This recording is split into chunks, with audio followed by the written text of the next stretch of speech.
जय श्री हरि। श्रीमद्भागवत महापुराणम दशमः स्कंधः उत्तरार्धः अथ षट्षष्टितमोऽध्यायः। अब हम श्रीमद्भागवत महापुराण के दशम स्कंद के उत्तरार्ध में 66वां अध्याय सुनते हैं। इसमें हम पौंड्रक और काशीराज का उद्धार इस प्रसंग का श्रवण करेंगे। अभी हम पिछले 65वें अध्याय का सार प्रश्नोत्तर के माध्यम से हिंदी में श्रवण करेंगे और साथ ही 66वें अध्याय में श्लोक संख्या 1 से श्लोक संख्या 15 तक श्रवण करेंगे। श्री गणेशाय नमः, श्री सरस्वत्यै नमः, श्री गुरवे नमः, श्री पुराण पुरुषोत्तमाय नमः। यह 66वां अध्याय वर्तमान के लोगों के लिए जो अपना कल्याण चाहते हैं उनके लिए, विशेष रूप से हम जैसे जीवों के लिए बड़ा ही उपयोगी है। इस अध्याय में हम एक नकली भगवान की कथा सुनेंगे। जैसे आज बहुतेरे नकली भगवान पाए जाते हैं जो अपने आप को भगवान कहते हैं। ऐसे नकली भगवानों से हम सबको बचने की आवश्यकता है, क्योंकि नकली भगवान के नाम पर आजकल एक गोरख धंधा चल रहा है जिससे हम सबको बचना चाहिए, नहीं तो हमारा ये मनुष्य जीवन व्यर्थ ही बीत जाएगा। बहुत सारे लोग सेल्फ डिक्लेयर्ड गॉड हो जाते हैं जो या तो गुरु की पदवी धारण कर लेते हैं या कुछ और पदवी धारण कर लेते हैं, बाद में वे जेलों में पाए जाते हैं। इसलिए ये अध्याय बड़ा महत्वपूर्ण है, इसको हमें ध्यान से सुनना चाहिए। पिछले दशम स्कंद के उत्तरार्ध के 65वें अध्याय में हमने जाना था कि किस तरह भगवान बलराम जी वृंदावन गए थे, वहां पर गोपियों के साथ विहार किया और यमुना नदी का कर्षण किया। तो पिछले अध्याय को सुनते हुए हमने जाना था कि एक दिन भगवान बलराम जी अपने संबंधियों तथा मित्रों से मिलने के लिए वृंदावन गए थे। यद्यपि भगवान श्री कृष्ण कभी वृंदावन दोबारा नहीं गए थे और ये भी प्रसिद्ध है कि वृंदावनम परित्यज्य पादम एकम न गच्छति।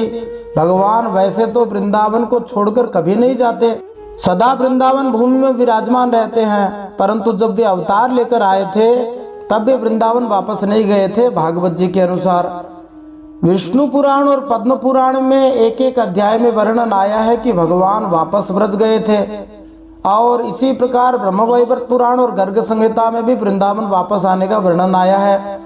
भगवान को 100 वर्ष तक वृंदावन न जाने का शाप मिला हुआ था, यद्यपि भगवान शाप आदि से मुक्त भी हैं। श्री अखंडानंद जी सरस्वती जी महाराज के अनुसार भागवत में संकेत मिलता है कि भगवान वृंदावन गए थे, कुरून मधुन वाथ सुरित दिदृक्षया, पर प्रत्यक्ष रूप से भगवान कभी वृंदावन नहीं गए। बलराम जी ही वृंदावन में गए थे, परंतु ये घटना भी भागवत में ही वर्णन की गई है। दूसरे स्थानों पर बलराम जी की वृंदावन यात्रा वर्णन नहीं की गई है। हरि अनंत, हरि कथा अनंता है, भगवान की कथाएं अनंत है। भगवान बलराम जी वृंदावन पहुंचे। बड़े गोपियां तथा भगवान श्री कृष्ण के माता पिता नंद यशोदा जी, जो दीर्घ काल से अत्यंत व्याकुल थे, सब ने बलराम जी को दाऊ दादा को गले लगाया और आशीर्वाद दिया। भगवान बलराम जी ने सबका यथा योग्य अभिवादन किया। थोड़े समय बाद कुछ तरुण गोपियां भगवान बलराम जी के पास आईं और उनसे भगवान श्री कृष्ण की कुशलता के बारे में पूछा। गोपियों ने पूछा, क्या भगवान श्री कृष्ण अपने माता पिता तथा सखाओं को अब भी याद करते हैं? क्या वे उन सब से मिलने गोकुल आएंगे? हमने भगवान श्री कृष्ण के लिए अपना सर्वस्व, यहाँ तक कि अपने माता पिता तथा अन्य संबंधियों को भी त्याग दिया, किंतु अब उन्होंने हम सबको त्याग दिया है। भगवान के मधुर मंद हास्ययुक्त मुख को देखने के पश्चात उनके शब्दों पर विश्वास करने के अलावा हम और कर ही क्या सकती थी। गोपियां विरह के भाव में विलाप से भरे हुए उद्गार प्रकट करती हैं। गोपियां कहती हैं, इतना करने के बाद भी यदि भगवान श्री कृष्ण हमसे अलग होकर अपने दिन काट सकते हैं तो हम उनके वियोग को क्यों नहीं सहन कर सकती। अतः भगवान के विषय में बातें करते रहने का कोई कारण नहीं है। यद्यपि गोपियां ये ऊपरी तौर पर कह रही हैं, वास्तविकता ये है कि गोपियां भगवान की प्रेम स्वरूपा हैं और सदा अखंड रूप से भगवान का स्मरण करती रहती हैं। इस तरह से गोपियां भगवान श्री कृष्ण की मनोहर बातों, मोहक चितवन, क्रीड़ामय संकेत तथा प्रेम पूर्ण आलिंगनों का स्मरण करने लगी, जिसके कारण वे सिसकने लगी, रोने लगी। भगवान बलराम जी ने भगवान श्री कृष्ण द्वारा भेजा गया मोहक संदेश गोपियों को सुनाकर उन्हें ढांढस बंधाया। भगवान बलराम जी यमुना के तट पर कुंजों में गोपियों के साथ विहार करते हुए गोकुल में 2 महीनों तक रहे। इन लीलाओं को देखकर देवताओं ने स्वर्ग में दुंदुभियां बजाई और फूलों की वर्षा की तथा स्वर्ग के मुनियों ने भगवान बलराम की महिमा का गान किया। यहाँ पर ध्यातव्य है कि भगवान श्री कृष्ण की गोपियां अलग थी और बलराम जी की गोपियां अलग थी। इन गोपियों के 2 अलग अलग दल बने हुए थे। एक दिन भगवान बलराम जी यमुना जी के तट पर स्नान कर रहे थे। तब भगवान बलराम जी ने यमुना जी को पुकारा कि तुम पास आओ जिससे मैं गोपियों के साथ तुम्हारे जल में क्रीड़ा कर सकूं। लेकिन यमुना जी ने भगवान के आदेश की उपेक्षा कर दी। इसलिए भगवान बलराम जी ने अपने हल की नोक से यमुना जी को खींचना प्रारंभ कर दिया और उसे सैकड़ों धाराओं में विभक्त कर दिया। भय से कांपती हुई यमुना महारानी प्रकट हुई और भगवान बलराम जी के चरणों पर गिरकर क्षमा मांगने लगी। भगवान बलराम जी ने यमुना जी को जाने दिया और तब युवती मित्रों के साथ कुछ काल तक जल क्रीड़ा करने के लिए जल में प्रवेश किया। जब बलराम जी जल से बाहर आए तो कांति देवी, जो कि लक्ष्मी जी ही थी, भगवान बलराम जी को सुंदर आभूषण, वस्त्र तथा हार प्रदान करती है। भगवान बलराम जी को जो नीला वस्त्र है वो लक्ष्मी जी ने ही दिया था। भागवत जी में जिसे कांति देवी कहा गया है, श्रीधर स्वामी जी ने उसे विष्णु पुराण और हरिवंश पुराण के उदाहरण देकर बताया है कि वो स्वयं लक्ष्मी जी ही थी। भगवान श्री कृष्ण सदा पीतांबर धारण किए रहते हैं और बलराम जी नीलांबर धारण किए रहते हैं। यह जो नीलांबर है यह लक्ष्मी जी ने ही उन्हें दिया था। आज भी यमुना जी बलराम जी के उसी प्रभाव को दिखाती हुई अनेक धाराओं में बहती है। कालियदह की तरफ, रमन रेती की तरफ, बंसीबट की तरफ, अक्रूर घाट की तरफ, ऐसे अलग अलग धाराएं बह रही हैं और बलराम जी के यश प्रताप का गान कर रही हैं। दूसरे प्रकार से समझे तो हो सकता है उस समय यमुना जी एक ही स्थान पर बहुत ज्यादा मात्रा में जल लेकर जाती होंगी। तब भगवान बलराम जी ने अनेक धाराएं बना दी ताकि सब जगह यमुना जी का जल पहुंच जाए, जिसको आज की भाषा में हम नहर बनाना, कैनाल बनाना, ये सब कहना कह सकते हैं। ये सब भगवान की विलक्षण लीलाएं हैं। भगवान की शक्ति अनंत है। वे यमुना जी को खींच भी सकते हैं। जो पूरी पृथ्वी को अपने मस्तक पर धारण करके रखते हैं, वे साधारण नदी को खींच क्यों नहीं सकते? कैसे भी समझो, भगवान की लीलाएं दिव्य ही हैं और भक्तों को तो इसमें आनंद ही मिलता है। जो व्यर्थ के तर्क करने वाले हैं वे अपनी बुद्धि को भले ही खराब कर लें। फिर भगवान बलराम जी ने उस यमुना जी के जल में कुछ समय तक क्रीड़ा करी और कई दिनों तक वहीं रहे। उन भक्तों को यही लगा मानो एक ही रात बीती हो। सच है, सुख के दिन तो बहुत जल्दी बीत जाते हैं और दुख के दिन बहुत लंबे चलते हैं। इस प्रकार भगवान बलराम जी व्रज में अनेक दिनों तक विहार करते रहे। बोलिए बलराम जी महाराज की जय। भगवान बलराम की जय। दाऊ दादा की जय। अब हम श्रीमद् भागवत महापुराण के 10वें स्कंद के उत्तरार्ध के 66वें अध्याय के पहले भाग का श्रवण करते हैं, जिसमें हम श्लोक संख्या 1 से श्लोक संख्या 15 तक श्रवण करेंगे। इस 66वें अध्याय में हम नकली भगवान पौंड्रक की कथा सुनेंगे और इस कथा को सुनते हुए हम इन प्रश्नों के उत्तर प्राप्त कर सकते हैं। ये सभी प्रश्न मौलिक रूप से श्रीमद् भागवत में से ही बनाए गए हैं। प्रत्येक प्रश्न की प्रामाणिकता बनाए रखने के लिए हमने प्रश्न के आगे स्कंद, अध्याय और श्लोक संख्या डाली है, ताकि कोई भी व्यक्ति उस स्कंद, उस अध्याय, उस श्लोक को जाकर देख सके और प्रामाणिक रूप से इस उत्तर को प्राप्त कर सके। तो हम इस 66वें अध्याय में पौंड्रक अर्थात छद्म वासुदेव, नकली वासुदेव की कथा सुनेंगे और इन प्रश्नों के उत्तर प्राप्त कर सकते हैं। प्रश्न इस प्रकार है, पौंड्रक कौन था जो अपने आप को असली भगवान कहता था? नकली भगवानों से सावधान कर रहे हैं सुखदेव जी। पंचतंत्र में भी नकली श्री विष्णु भगवान की कथा आती है, उसके बारे में भी हम जानेंगे। मंदबुद्धि पौंड्रक द्वारा वासुदेव होने का दावा, असली वासुदेव द्वारा नकली वासुदेव को चेतावनी पूर्वक संदेश हम जानेंगे। फिर एक बड़ा ही अत्यंत महत्वपूर्ण प्रश्न है, स्वघोषित नकली भगवानों के नाम असली भगवान श्री कृष्ण का एक महत्वपूर्ण संदेश है, इम्पोर्टेंट मैसेज है, जो अपने आप को भगवान कहते हैं उनके लिए। कल्याण चाहने वालों नक्कालों से सावधान रहें।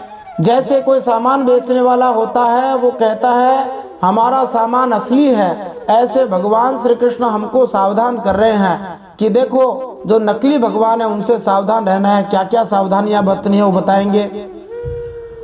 दूसरे शब्दों में हम समझ सकते हैं कलयुग के नकली भगवानों से सावधान कैसे रहें। बहरूपीय पौंड्रक को दंड देने के लिए भगवान श्री कृष्ण की काशी यात्रा, पौंड्रक काशीराज तथा भगवान श्री कृष्ण में युद्ध हुआ, वो हम जानेंगे। फिर एक बड़ा ही महत्वपूर्ण प्रश्न है, श्री सुखदेव जी द्वारा बनावटी अभिनेता की तरह बने नकली भगवान का वर्णन हम जानेंगे। जब इस नकली भगवान के वर्णन का हम श्रवण करेंगे तो हमें लगेगा कि ये तो असली भगवान जैसा ही वर्णन लग रहा है, फिर से सावधानी बरतनी चाहिए। और दूसरे शब्दों में हम समझ सकते हैं क्या हुआ जब असली भगवान श्री कृष्ण ने मेकअप किए हुए नकली भगवान को देखा। तो आइए इन सब प्रश्नों के उत्तर जानने के लिए इस दशम स्कंद के उत्तरार्ध के 66वें अध्याय का पहला भाग सुनते हैं, जिसमें हम श्लोक संख्या 1 से श्लोक संख्या 15 तक श्रवण करेंगे। जय श्री हरि। नारायणं नमस्कृत्य नरं चैव नरोत्तमं देवीं सरस्वतीं व्यासं ततो जयमुदीरयेत्। भगवान श्री नरनारायण को प्रणाम करते हुए श्री गणेश जी महाराज, माता सरस्वती, वेदव्यास भगवान को प्रणाम करते हुए हृदयाराध्य सर्वांतर्यामी सबके हृदयों में विराजमान अनंत कोटि ब्रह्मांड नायक परात्पर ब्रह्म पुरुषोत्तम जगदाधार जगन्नियंता जगदीश्वर जगतगुरु जगन्नाथ भगवान श्री हरि के पवित्र चरणों में प्रणाम करते हुए, भगवत स्वरूप श्रीमद् भागवत को प्रणाम करते हुए, श्री सुखदेव जी और परीक्षित महाराज को प्रणाम करते हुए, अनंत कोटि सब संत महात्माओं वैष्णवों को प्रणाम करते हुए, भगवान श्री द्वारकाधीश को प्रणाम करते हुए अब हम श्रीमद् भागवत महापुराण के दशम स्कंद के उत्तरार्ध में 66वां अध्याय सुनते हैं। इसमें हम पौंड्रक और काशीराज का उद्धार, इस प्रसंग का श्रवण करेंगे। ये पौंड्रक जो है नकली भगवान था, इसका भगवान ने उद्धार किया। हम प्रतिदिन श्रीमद् भागवत महापुराण के संस्कृत श्लोकों का हिंदी भावार्थ रोचक प्रश्नों सहित श्रवण कर रहे हैं। आशा है आपको आनंद आ रहा होगा, आपको इससे खूब लाभ हो रहा होगा। श्री सुखदेव जी के, श्री व्यास जी के प्रामाणिक शब्दों को सुनना निस्संदेह परम लाभकारी है। श्रीमद् भागवत महापुराणम दशमः स्कंधः उत्तरार्धः अथ षट्षष्टितमोऽध्यायः। श्री शुक उवाच नंद व्रजं गते रामे करुषाधिपतिर्नृप वासुदेवोऽहमित्यज्ञो दूतं कृष्णाय प्राहिणोत्। श्री सुखदेव जी परीक्षित महाराज से कहते हैं, जब भगवान बलराम जी नंद बाबा के व्रज में गए हुए थे, तब पीछे से करुष देश के अज्ञानी राजा जिसका नाम था पौंड्रक, उसने भगवान श्री कृष्ण के पास एक दूत भेजकर यह कहलाया कि मैं भगवान वासुदेव हूँ, मैं असली वासुदेव हूँ, ऐसा संदेश मानो उसने भिजवाया। चूंकि भगवान बलराम जी नंद ब्रज में गए हुए थे, इसलिए पौंड्रक ने मूर्खतापूर्वक सोचा कि अब तो भगवान श्री कृष्ण अकेले होंगे, इसलिए उन्हें चुनौती देना आसान होगा। फलतः पौंड्रक ने भगवान के पास अपना दुराग्रही संदेश भेजने का दुस्साहस किया। त्वं वासुदेवो भगवान अवतीर्णो जगत्पतिः इति प्रस्थोभितो बालैर्मेन आत्मानमच्युतम्। वास्तव में मूर्ख लोग उसे बहकाया करते थे कि आप ही भगवान वासुदेव हैं और आप ही जगत की रक्षा के लिए पृथ्वी पर अवतीर्ण हुए हैं। इसका फल यह हुआ कि वह मूर्ख अपने को भगवान वासुदेव समझने लग गया, अपने आप को भगवान ही मानने लग गया। उसने संदेश भिजवाया कि असली कृष्ण तो मैं हूँ, तुम तो नकली कृष्ण हो। बात यह है कि जी हुजूरों, चापलूसों, चाटुकारों ने उसको बढ़ा चढ़ा दिया था। इसलिए अपने आप को भगवान मानने लगा था। आज भी ऐसे लोगों की कमी नहीं है जो अपने आप को भगवान कहते हैं। जिस प्रकार आज नकली भगवान गली गली में घूमते मिलते हैं, उसी प्रकार भगवान कृष्ण का भी सामना एक नकली भगवान से हो गया। नकली भगवानों से बचने के लिए भागवत को पढ़ना सुनना आवश्यक है, नहीं तो हम भ्रम में रह जाएंगे। हम सोचेंगे कि ये नकली भगवान असली हो सकते हैं।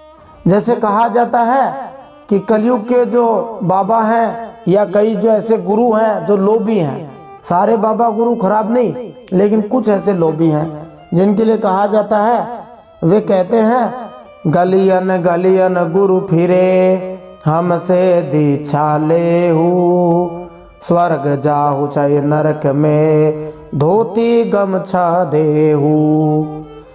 ऐसे गुरु होते हैं, इतने गलियों में घूम रहे हैं, वे कहते हैं हमसे दीक्षा ले लो, हमें तो धोती गमछा दे दो, भले तुम नरक में जाओ चाहे स्वर्ग में जाओ। ऐसा गुरु जब मर गया तब चेले ने कहा, भलो भयो गुरु चल बसे, चेलन पड़ गई चैन, छठे महीने आवतो, धोती गमछा लेन। तो ऐसे नकली गुरु के साथ वही होना है, ऐसे ही नकली भगवानों का भी वही होना है। बहुत सारे लोग अपने आप को भगवान कहने का दावा करते थे, वे अब दुख पा रहे हैं, जेल में बैठे हैं।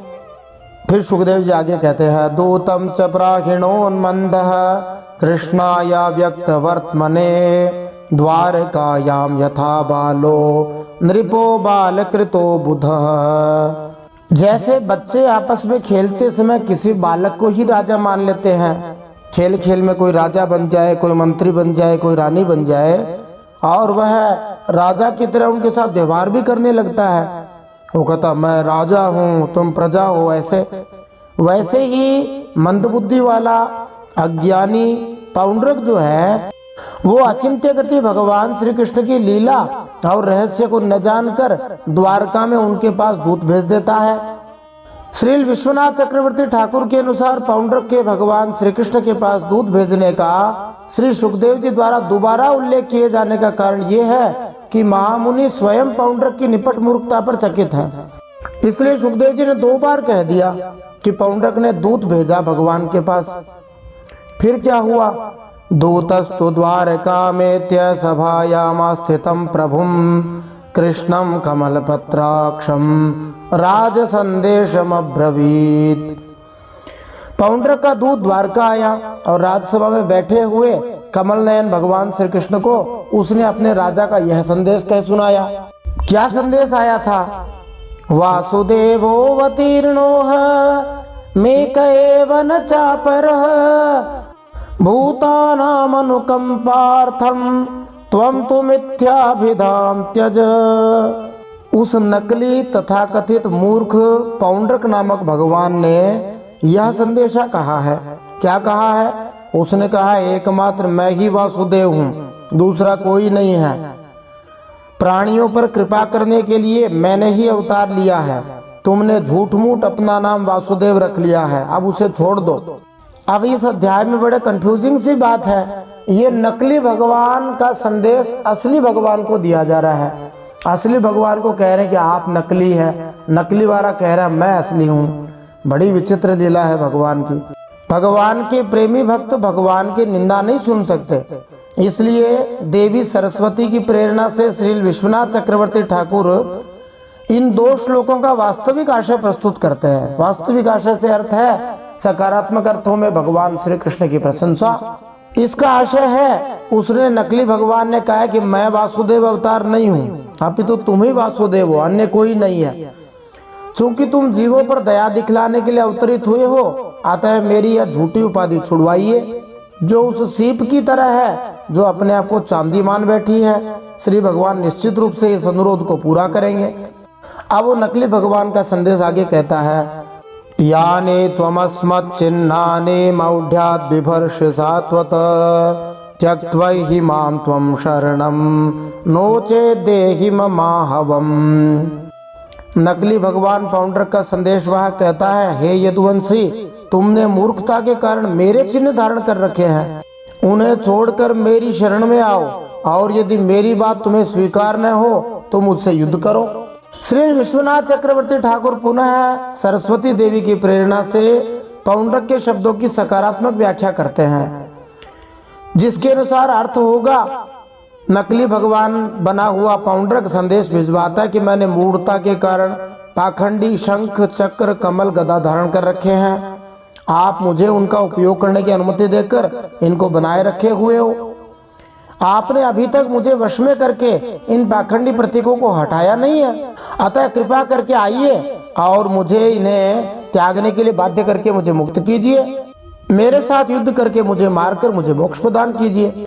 अब श्री सुखदेव जी कहते हैं, श्री शुक उवाच कथनम तदुपाकर्ण्य पौंड्रकस्याल्पमेधसः उग्रसेनादयः सभ्या उच्चकैर्जः सुस्तदा। श्री सुखदेव जी कहते हैं, परीक्षित, मंदमती पौंड्रक की यह बहस सुनकर उग्रसेन आदि सभासद जोर जोर से हंसने लगे। कथन शब्द का अर्थ है आकर दिखाना, डींग हाँकना। सभी लोग निसंदेह उस नकली भगवान के संदेशवाहक के संदेश को सुनकर जोर जोर से हंसने लगे। देखो क्या मजा हो रहा है। कोई प्रधानमंत्री को जाकर कहे कि मैं असली प्रधानमंत्री हूँ, तुम नकली हो। और भगवान तो बहुत ऊंची चीज है, भगवान के तो बराबर का ही कोई नहीं है। असली भगवान को कहे कि तुम नकली हो, मैं असली हूँ, बड़ा विचित्र खेल है। उवाच दूतम भगवान परिहास कथा मनु उत्सृक्षे मूढ़ चिन्हानि यई त्वमेवं विकथसे मुखम तदपि धायाज्ञ कंक गृध्रवटैर्वृतः सयिष्यसे हतस्तत्र भविता शरणं शुनाम। उन लोगों को भगवान ने हंसने से रोका नहीं। भगवान ने कहा तुम खूब हंसो, जोर से हंसो। फिर उनकी हंसी जब समाप्त हो गई तो भगवान श्री कृष्ण ने उस दूत से कहा, तुम जाकर अपने राजा से कह देना कि अरे मूर्ख, मैं अपने चक्र आदि चिन्ह यूं ही नहीं छोड़ूंगा, इन्हें मैं तुझ पर छोड़ूंगा। और केवल तुझ पर ही नहीं, तेरे उन सभी साथियों पर, चेले चपाटियों पर जो तेरी जी हुजूरी करते हैं, जिनके बहकाने से तो इस प्रकार बहक रहा है। इसके तात्पर्य में श्रील प्रभुपाद जी कहते हैं, कृत के शब्द उत्सृक्ष के अर्थ हैं मैं फेंक दूंगा, छोड़ूंगा, चलाऊंगा या त्यागूंगा। कई अर्थ है संस्कृत के शब्द के। मूढ़ पौंड्रक ने चाहा था कि भगवान श्री कृष्ण अपने शक्तिशाली हथियार जैसे शंख चक्र गदा पद्म छोड़ दें। यहाँ श्री भगवान उत्तर देते हैं, हाँ हाँ अवश्य छोड़ूंगा, लेकिन तेरे ऊपर छोड़ूंगा। जब राजा उग्रसेन सहित राज्यसभा के मनुष्यों ने पौंड्रक द्वारा भेजा गया संदेश सुना तो वे बड़ी देर तक जोर जोर से हंसते रहे। सभा के समस्त सदस्यों के जोर से हंसने का मजा लेने के बाद भगवान श्री कृष्ण ने उस दूत को यह उत्तर दिया, हे पौंड्रक के दूत, तुम अपने स्वामी के पास मेरा संदेश ले जाओ। वह निपट धूर्त है, मैं उसे धूर्ती कहता हूँ और मैं उसके आदेशों का पालन करने से मना करता हूँ। भगवान द्वारकाधीश ने कहा, मैं कभी भी वासुदेव के प्रतीकों विशेषतया चक्र का परित्याग नहीं करूंगा। मैं इस चक्र का प्रयोग न केवल पौंड्रक का अपितु उसके सभी अनुयायियों का भी वध करने के लिए करूंगा। मैं इस पौंड्रक तथा उसके मूढ़ संगियों का विनाश कर दूंगा, जो कि वंचकों तथा वंचितों के समाज के अनुरूप है। भगवान ने और भी कहा, उस समय जब मैं तुम्हारे ऊपर अपना शस्त्र छोड़ूंगा तब हे मूर्ख, तू अपना मुंह छिपाकर औंधे मुंह गिरकर चील, गीद, बटेर आदि मांसभोजी पक्षियों से घिरकर सो जाएगा और तू मेरा शरणदाता नहीं बनेगा। तू उन कुत्तों की शरण होगा जो तेरा मांस चीत चीत कर खा जाएंगे। पौंड्रक ने मूर्खता के कारण श्री भगवान को अपनी शरण में आने के लिए प्रस्ताव भेजा था, किंतु यहाँ भगवान उसे प्रस्ताव भेजते हैं, तुम मेरी शरण नहीं हो अपितु तुम कुत्तों की शरण बनोगे जब वे तुम्हारे शव को प्रसन्नता पूर्वक खाएंगे। भगवान श्री कृष्ण ने पौंड्रक से कहा, जब मैं तुम्हारा विनाश करूंगा, अरे मूर्ख राजा, जब तुम्हें शर्म से अपना मुंह छिपाना पड़ेगा और जब मेरे चक्र से तुम्हारा सिर तुम्हारे शरीर से कटकर अलग हो जाएगा तो तुम्हारी क्या दशा होगी। कोई आक्षेप कर सकता है भगवान को इतनी कड़वी भाषा का प्रयोग नहीं करना चाहिए, परंतु भगवान नकली भगवानों को सावधान करना चाह रहे हैं। विशेष रूप से द्वापर के बाद कलयुग में नकली भगवानों की बाढ़ आ जाएगी। उन सबको सावधान कर रहे हैं कि भले ही कितने ही नकली भगवान अपने आप को असली सिद्ध करने की कोशिश करें, परंतु भगवान तो भगवान ही हैं। उनको सावधान करने के लिए भगवान ऐसे कड़वी भाषा का प्रयोग कर रहे हैं, कठोर भाषा का। क्या कड़वी भाषा का? कि अस्त्र शस्त्र छोड़ूंगा लेकिन तुम्हारे ऊपर छोड़ूंगा, और तुम मुझे अपनी शरण में आने के लिए कह रहे हो, तेरे को कुत्तों की शरण मिलेगी और वे तेरे को चीत चीत कर खा जाएंगे। फिर सुखदेव जी कहते हैं, इति दूतस्तदाक्षेपम स्वामिने सर्वमाहरत कृष्णोपि रथमास्थाय काशीमुपजगामः। सुखदेव जी कहते हैं, भगवान का यह तिरस्कारपूर्ण संवाद लेकर, मानी अपनी बेइज्जती कराकर, बढ़िया वाली बेइज्जती कराकर, पौंड्रक का दूत अपने स्वामी के पास गया और उसे कह सुनाया। इधर भगवान श्री कृष्ण ने भी रथ पर सवार होकर काशी पर चढ़ाई कर दी, क्योंकि वह करुष का राजा नकली भगवान पौंड्रक उन दिनों वहीं अपने मित्र काशीराज के पास रहता था। पौंड्रकोपि तदुद्योगमुपलभ्य महारथः अक्षौहिणीभ्यां संयुक्तो निश्चक्राम पुराद्रुतम्। भगवान श्री कृष्ण के आक्रमण का समाचार पाकर महारथी पौंड्रक भी 2 अक्षौहिणी सेना के साथ शीघ्र ही नगर से बाहर निकल आया। तस्य काशीपतिर्मित्रं पार्ष्णिग्राहोन्वयान् नृप अक्षौहिणीभिस्तिस्रिभिः रपश्यत् पौंड्रकं हरिः। काशी का राजा पौंड्रक का मित्र था, अतः वह भी उसकी सहायता करने के लिए 3 अक्षौहिणी सेना के साथ उसके पीछे पीछे आया। अब भगवान श्री कृष्ण ने पौंड्रक को देखा। अब दोनों तरफ भगवान ही खड़े हैं। एक तरफ वैसे तो सब कुछ भगवान ही है, परंतु एक तरफ असली भगवान है, दूसरी तरफ नकली है। असली भगवान के पास तो शंख चक्र सदा ही रहते हैं, नकली भी देखो कैसा मेकअप करके आया। शंखार्यसि गदा शार्ंग श्रीवत्साद्युपलक्षितम् बिभ्राणं कौस्तुभमणिं वनमाला विभूषितम्। नकली भगवान पौंड्रक ने भी शंख चक्र, तलवार, गदा, शार्ंग, धनुष, श्रीवत्स चिन्ह आदि धारण कर रखे थे। उसके वक्षस्थल पर बनावटी कौस्तुभ मणि और वनमाला भी लटक रही थी। जैसे कोई रामलीला, कृष्णलीला, रासलीला करता है तब नकली भगवान मानता है, परंतु अपने आप को भगवान नहीं मानता। मन में भले ही मान ले, लेकिन दूसरे के सामने ऐसे नहीं कहता कि मैं भगवान ही हूँ। पौंड्रक ने श्री कृष्ण का जो नकली रूप बनाया था वह सब लकड़ी का था, बढ़िया मेकअप का इसमें साजो सामान था। बढ़िया उसका एक मित्र था, चेला था, सुथार था, खाती, बढ़िया कलाकारी जानता था। लकड़ी के 2 हाथ बनवा लिए, लकड़ी का ही गरुड़ बनवा लिया, शंख चक्र गदा आदि भी लकड़ी के ही बनवा लिए। आजकल भी ऐसे कई कलाकार हैं, बढ़िया कलर वलर करके नकली को असली दिखा देते हैं। और क्या सांग उसने रच रखा था। कौशेय वाससी पीते वसानम गरुड़ध्वजम अमूल्य मौल्याभरणम स्फुरन् मकर कुंडलम। उस नकली भगवान पौंड्रक ने रेशमी पीले वस्त्र पहन रखे थे, रथ की ध्वजा पर गरुड़ का चिन्ह भी लगा रखा था, सिर पर अमूल्य मुकुट था, कानों में मकराकृत कुंडल जगमगा रहे थे।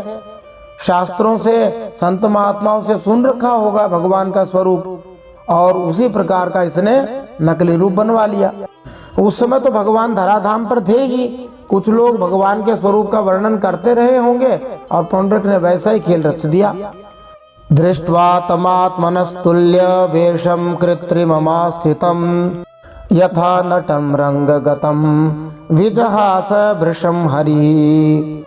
उसका यह सारा का सारा वेश बनावटी था, मानो कोई अभिनेता रंगमंच पर अभिनय करने के लिए आया हो। उसकी वेशभूषा अपने समान देखकर भगवान श्री कृष्ण खिलखिलाकर हंसे। हंसकर मानो भगवान ने कहा कि तूने मेरे पास चिन्ह छोड़ देने की खबर भेजी थी, अब मैं अपने चिन्ह तुम्हारे ऊपर छोड़ रहा हूँ, और तूने झूठ मूठ मेरा नाम रख छोड़ा है उसको भी छुड़वाता हूँ। कुल मिलाकर पौंड्रक की वेशभूषा तथा पहनावा स्पष्ट रूप से बनावटी थे। कोई भी समझ सकता था कि वह बनावटी वेशभूषा में मंच पर वासुदेव भगवान बनने का नाटक करने वाला कोई मनुष्य ही था। जब भगवान श्री कृष्ण ने पौंड्रक को अपनी भंगिमा तथा वेशभूषा का अनुकरण किए देखा, तब वे अपनी हंसी रोक नहीं पाए, इसलिए वे जी भरकर हंसे। इसके तात्पर्य में श्री प्रभुपाद जी कहते हैं, श्री जीव गोस्वामी इंगित करते हैं कि श्री भगवान की वेशभूषा तथा उनके चाल ढाल का पूर्णतया अनुकरण करने के लिए पाउंड्रक को शिवजी से वर प्राप्त हुआ था। यह तथ्य पद्म पुराण के उत्तरखंड में पाया जाता है। पाउंड्रक ने भगवान शंकर से वरदान प्राप्त किया था कि मुझे श्री कृष्ण जैसा ही चाल ढाल और रूप मिल जाए तो बढ़िया है। लेकिन जैसे कोई भांड पुलिस की वेशभूषा पहनकर अपने आप को पुलिस समझने लग जाए, और बहुत सारे भांड तो कहते हैं हम तो एसपी हैं, हम तो डीएसपी हैं, हम तो आईपीएस हैं, ऐसा कहते हैं। लेकिन लोग तो समझ जाते हैं कि ये नकली है, क्योंकि असली को कहने की कहाँ आवश्यकता है कि हम एसपी हैं। नकली वाला ही ज्यादा चिल्लाता है। अब असली भगवान श्री कृष्ण ने उस नकली भगवान श्री कृष्ण को, नकली वासुदेव को क्या दंड दिया, और काशीपुरी को भगवान श्री कृष्ण के सुदर्शन चक्र ने क्यों जला दिया था, इन बातों का श्रवण हम अगले अध्याय में करेंगे। यदि आपको यह कथा अच्छी लग रही है तो इसको शेयर अवश्य करते रहिए। पूरा देखने के लिए बहुत बहुत धन्यवाद। Thanks for watching this video. यदि आपके पीछे के अध्याय छूटे हुए हैं तो आप उनको प्लेलिस्ट में जाकर देख सकते हैं, जिसका लिंक आपको डिस्क्रिप्शन में मिल जाएगा। यदि आप चैनल पर नए हैं तो सब्सक्राइब करना न भूलें। जय श्री हरि। श्रीमन नारायणार्पणमस्तु।